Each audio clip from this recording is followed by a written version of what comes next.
Hey guys, this is Pete and Matt here, and we're here to talk about Pop tennis. And what happened to Nick Kyrgios last week. I don't know if you guys know this, but he really tanked. Like, there's been people say, oh, they were tanking, and it's debatable. But what we're going to do is we're going to put up actually just a little clip of Kyrgios' tank to where it's like obvious. He's literally just patty caking the ball. Take a look. I gotta say, I've never seen anyone do a little that serve.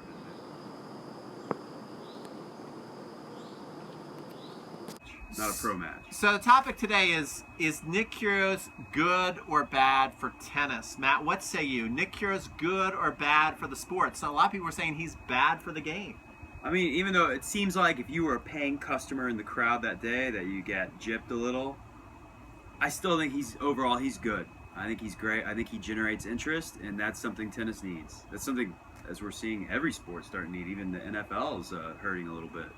Yeah, I mean, there's certainly the argument for, even bad publicity is good publicity, and it gets people talking about it. It's maybe one of the most talked about matches, since the U.S. Open. Although most talked about match since the match with him and Stan Wawrinka last time he did something that got everyone talking about tennis. Right. So I mean, he gets people talking about tennis, but then on the other hand, one thing is tennis tickets are not cheap. So if you're going there, you're paying top dollar, and a match lasts like less than an hour, and that the guy said after the match he did that because he was bored.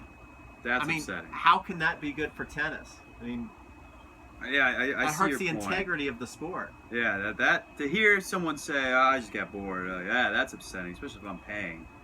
Oh, you got bored. The one time I forked over the dough to come out to this tournament, my airplane, my ticket to the tennis, everything.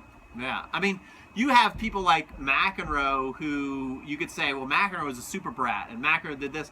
But McEnroe really never tanked a match. He was theatrical. He was, a lot of people could legitimately argue he was no good for the game. But I mean, people still talk about him. He's still relevant. But you made a good point. You knew he wanted to win. You knew he really cared. He wanted to win. And I think that was the saving grace. That still made it good. It was still a positive message, even though he's misbehaving. He cares very much, and people relate to that. Yeah, Nick Kyrgios literally does not care if he's winning or losing these matches. But Matt, you still argue that he's good for the game. Well, tell us why, because it seems like you agree with me. Why do you think he's good for the game? Wasn't Andre Agassi a little bit like that? Kind of a bad boy, kind of too cool for school. Agassi could be too cool for school. I don't ever remember him tanking very much. He would tank sets. One thing I remember what he would do, and you guys comment if you remember this or your take on Agassi. Did he tank or not? I do know he would tank sets away. It was kind of like a real weird strategic move he'd made where he'd win the first set sometimes in some of these smaller 2 out of 3 set matches. He'd get down a break or two in the second set, he'd tank it away, and then he'd come on strong in the third set and usually win. To save a little energy and really focus it all on the third? I mean, it was weird because, it was the first time I noticeably, and I was a young guy, I was a teenager, I was noticing someone on the tour tanking, which I really didn't see before, but he would win a lot of those matches. Kyrgios, when he tanks, did not do that. He's never coming back.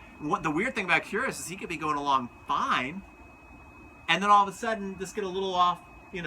Even this year at the U.S. Open, it was like the match. I think he won the first set, then he got a little off center, and he totally tanked. He might genuinely be crazy, He could be crazy. I think that's what tennis needs. If Federer and Nadal on their way out. I mean, Djokovic and Murray, they're not a whole lot younger than Fed and Nadal. So we need a replacement of the ultimate class and competitiveness with the worst of Kyrgios. Is that your argument? I'm not saying that's the best choice, but I'm saying they need something. You're getting destroyed in this debate right now. You realize that? Well, we need something, and he draws attention. How about someone who fights hard and wins points? Don't we need more of that?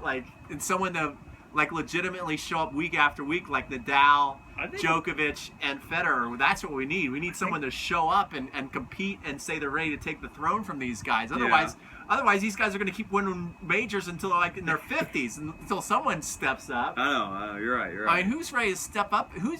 Let's comment below. Who do you think is going to be the next guy to not be in the limelight like Kyrgios, but legitimately step up week after week and show that they believe that they can beat the top guys and start to take some of these majors away? Who's that going to be? I don't know. And really, I mean, we see little flickers here and there. You know, I think of Dominic Thiem and Raonic, who I have absolutely no faith in. But the thing about Kyrgios is, if he starts winning a lot, if he starts winning majors, then he's really going to be a major draw. That's the weird thing. A huge draw. Imagine the theatrics plus the guys winning Grand Slams. That's what tennis needs. And what's weird is, out of the young guys, even though he's known for tanking, he's actually won probably some of the most. Maybe Thiem has Thiem won? How many tournaments has Thiem won this year? But I know he's definitely ranked higher. Kyrgios has at least won Atlanta, and he just won a tournament, I believe, after the U.S. Open. Was it a major? He won some tournament. He won a tournament right after the U.S. Open. So I mean, even though he's tanking, he's probably winning the most out of these young guys. Which I'd is say weird. Week in and week out, yeah, he's doing the best. Guys, that's terrible. It's crazy. Comment below. Let us know what you think. Is Kyrgios good or bad for tennis? And we'll see you on the next video. All right. See you guys.